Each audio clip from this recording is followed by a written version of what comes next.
नमस्कार दोस्तों, आपका स्वागत है अपने YouTube चैनल PFP में। मार्केट वापस 14,500 के लेवल पर आ चुका है, जो कि इसके लिए बहुत ही ज्यादा इंपॉर्टेंट लेवल है। तो लॉन्ग टर्म के लिए थोड़ी सी खरीदारी करनी तो बनती है। तो कौन से स्टॉक्स पर हमें फोकस करना है, इसी के बारे में आज हम चर्चा करने वाले हैं। लेकिन इससे पहले जो लास्ट वीडियो हमने अपलोड किया उसे जरूर देखिएगा। निफ्टी का व्यू क्या है, निफ्टी कहां तक जा सकता है, इसके बारे में हमने चर्चा की है। ऐसा समझ लीजिए कि ये पार्ट 1 वीडियो है और करंटली आप जो वीडियो देख रहे हैं वो पार्ट 2 है, तो आपका विजन क्लियर हो पाएगा। तो चलिए वीडियो को शुरू करते हैं।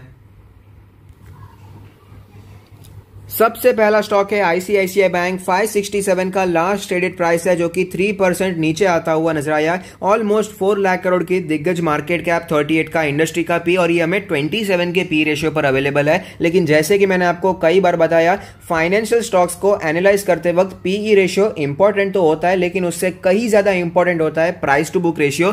तो आईसीआईसीआई बैंक का consolidated price to book ratio 2.77 है, जो कि इंडस्ट्री के एवरेज के साथ ही चलता हुआ नजर आता है।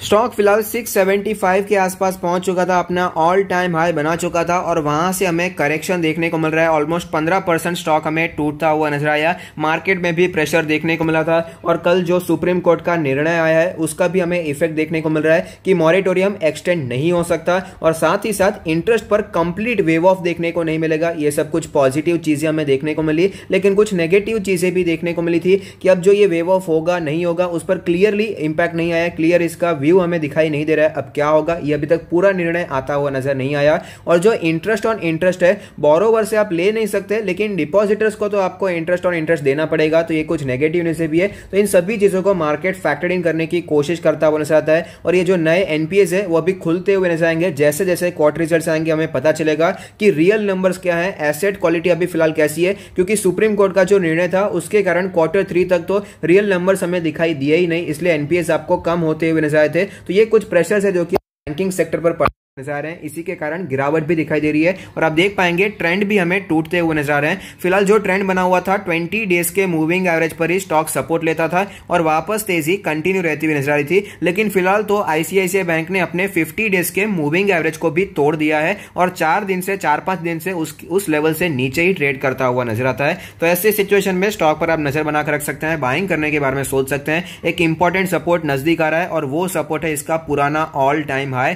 आप देख पाएंगे वीकली चार्ट मैंने लगाया है, हर एक कैंडल एक वीक को रिप्रेजेंट कर रही है। 20 वीक्स का मूविंग एवरेज कैलकुलेट होकर आता है 548 का लेवल। इसका जो पुराना ऑल टाइम हाई है वो भी 550 का लेवल है।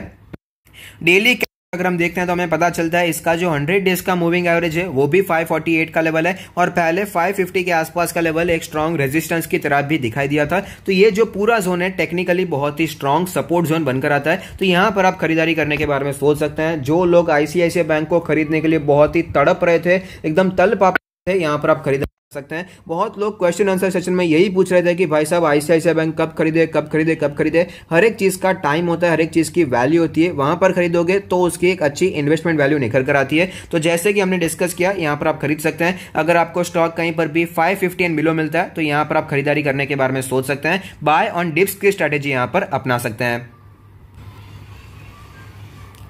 नेक्स्ट स्टॉक है हीरो मोटरकॉर्प। 3033 का लास्ट ट्रेडेड प्राइस है, जो कि 1% हमें नीचे दिखाई दिया। 60,000 करोड़ की मार्केट कैप है, 3% का शानदार डिविडेंड यील्ड भी है। इंडस्ट्री का पी रेशियो 21 है, और ये हमें 23 पर अवेलेबल दिखाई दे रहा है। तो ज्यादा महंगे वैल्यूएशन पे ट्रेड करता हुआ नजर नहीं आता।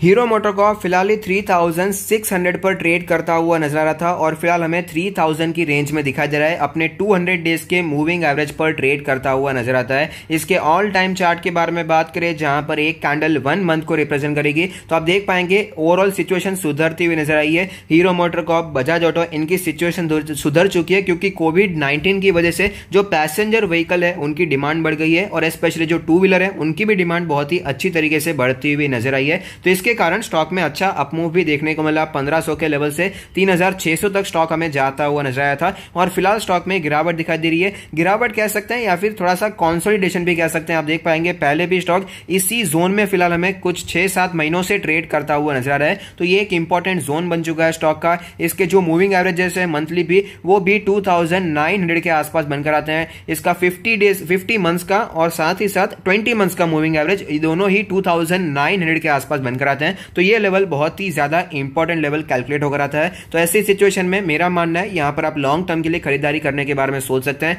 फिलहाल सबके सब इलेक्ट्रिक व्हीकल के पीछे पड़े हुए हैं, टाटा मोटर्स के पीछे पड़े हुए हैं, लेकिन हीरो मोटोकॉर्प भी बहुत ही आगे हैं। और मेरा मानना है कि 4 व्हीलर आएगी उससे पहले ज्यादा पेनिट्रेशन आपको 2 व्हीलर में दिखाई देगा। अभी भी आप देख सकते हैं करंट नंबर्स जो है 2 व्हीलर ही ज्यादा आपको इलेक्ट्रिक में दिखाई देंगे, और हीरो मोटोकॉर्प 2 व्हीलर्स में भी बहुत ही अच्छा काम करता है और इलेक्ट्रिक 2 व्हीलर में भी बहुत ही अच्छा काम चलता हुआ नजर आता है। तो अगर आप इलेक्ट्रिक के लिए खरीदे या फिर ऐसे ही खरीदे तो भी शानदार स्टॉक है। लॉन्ग टर्म के लिए डिविडेंड यील्ड भी काफी अच्छा है, वैल्यूएशन काफी अच्छा है, और मार्केट में पेनिट्रेशन तो बहुत ही अच्छा है, मार्केट शेयर काफी अच्छा है। करंट मार्केट प्राइस पे भी अगर आप खरीद लेते हैं तो भी कोई प्रॉब्लम नहीं है। इसका बहुत ही इंपॉर्टेंट सपोर्ट है 3000 का लेवल। अगर आप करंट मार्केट प्राइस पे खरीदे हैं तो भी कोई मुझे प्रॉब्लम लॉन्ग टर्म के लिए दिखाई नहीं दे रही है। और अगर आपको स्टॉक कहीं पर भी बाय चांस 2900 के नीचे दिखाई देता है तो बहुत ही अच्छी बात है, बाय ऑन डिप्स की स्ट्रेटेजी अप्लाई कर सकते हैं। तीसरा स्टॉक है नेस्ले इंडिया, 16,448 पर वो ट्रेड कर रहा है, 1.4% की गिरावट है, 1,58,000 करोड़ की दिग्गज मार्केट कैप, 0.82% का डिविडेंड यील्ड है, 69 का इंडस्ट्री का पी, और ये हमें 76 के पी रेशियो पर अवेलेबल दिखाई देता है। तो वैल्यूएशन के बेसिस पर इंडस्ट्री से महंगा दिखाई दे रहा है क्योंकि फंडामेंटल्स भी हमें शानदार दिखाई देते हैं। तो आप देख सकते हैं स्टॉक फिलहाल 19,000 के लेवल से करेक्ट होता हुआ नजर आया और फिलहाल हमें 16,000 की रेंज में ट्रेड करता हुआ नजर आ रहा है, और स्टॉक फिर से हमें गिरता हुआ नजर आता है। अगर इसके ऑल टाइम चार्ट के बारे में बात करें तो आप देख पाएंगे लॉन्ग टर्म में स्टॉक ने बहुत ही अच्छा परफॉर्म किया है, और लॉन्ग टर्म का इसका जो बहुत ही इंपॉर्टेंट सपोर्ट रहा है वो है इसका 20 मंथ्स का मूविंग एवरेज। जब भी स्टॉक उस रेंज में आता है तुरंत ही बाइंग एमर्ज हो जाती है और वापस स्टॉक हमें ऊपर जाता हुआ नजर आता है, और फिलहाल भी उसी रेंज में स्टॉक हमें ट्रेड करता हुआ नजर आता है। उसी हिस्टोरिकल सपोर्ट पर हमें स्टॉक ट्रेड करता हुआ नजर आ रहा है। ये जो हिस्टोरिकल सपोर्ट है वो फिलहाल कैलकुलेट होकर आता है 15,700 का लेवल, और करंट मार्केट प्राइस 16,400 के आसपास है। तो ऐसे में मेरा मानना है कि अगर आप करंट मार्केट प्राइस पे भी लॉन्ग टर्म के लिए खरीदते हैं तो बहुत ही अच्छा स्टॉक है। फिलहाल मार्केट में आपको वीकनेस दिखाई दे रही है, मार्केट में बहुत सारे प्रेशर बने हुए हैं, कोविड-19 का एक प्रेशर है, Q4 के रिजल्ट्स कैसे आते हैं उसका भी प्रेशर बना हुआ है, बॉन्ड यील्ड का प्रेशर बना हुआ है, मार्केट का वैल्यूएशन तो ऊपर है ही। तो ऐसी सिचुएशन में एफएमसीजी सेक्टर आपके पोर्टफोलियो को गार्ड कर सकता है। ये डिफेंसिव स्टॉक्स होते हैं जिसे आप खरीदने के बारे में सोच सकते हैं। तो यहां पर करंट मार्केट प्राइस पे भी अगर आप इन्वेस्टमेंट करते हैं तो कोई प्रॉब्लम मुझे दिखाई नहीं दे रही है। लेकिन नेस्ले इंडिया और हीरो मोटोकॉर्प से रिलेटेड जो रिस्क है वो भी मैं आपको बताना चाहूंगा। फिलहाल तो आपको पता ही है कमोडिटीज के प्राइसेस कितने ज्यादा बढ़ रहे हैं, तो सबसे इंपैक्ट हमें ऑटो सेक्टर में तो दिखाई देगा, लेकिन एफएमसीजी सेक्टर में भी आपको उसका इंपैक्ट थोड़ा सा दिखाई देता है। आपको आईसीआईसीआई बैंक में बैंकिंग सेक्टर में उसका इफेक्ट दिखाई नहीं देता है, लेकिन वहां पर आपको डोमिनो इफेक्ट दिखाई देगा। अगर आईसीआईसीआई बैंक ने किसी को लोन देकर रखी है, अगर वो कमोडिटी से अफेक्ट होता है तो ऑफकोर्स उसे भी इंपैक्ट होगा, लेकिन इंडिविजुअली अगर बात करें तो उससे ज्यादा इंपैक्ट नहीं होगा। हीरो मोटोकॉर्प को सबसे ज्यादा इंपैक्ट होगा, इन तीनों स्टॉक्स की बात कर रहा हूं, और नेस्ले इंडिया का भी ऑफकोर्स उसका इंपैक्ट पड़ने वाला है। तो ये जो रिस्क है वो भी आपको ध्यान में रखना चाहिए, क्योंकि कमोडिटीज के प्राइसेस इतने ज्यादा बढ़ चुके हैं तो जो एक्सपेंसेस हैं वो भी बढ़ जाएंगे, जिससे बॉटम लाइन यानी कि प्रॉफिट पर इंपैक्ट पड़ता हुआ नजर आ सकता है।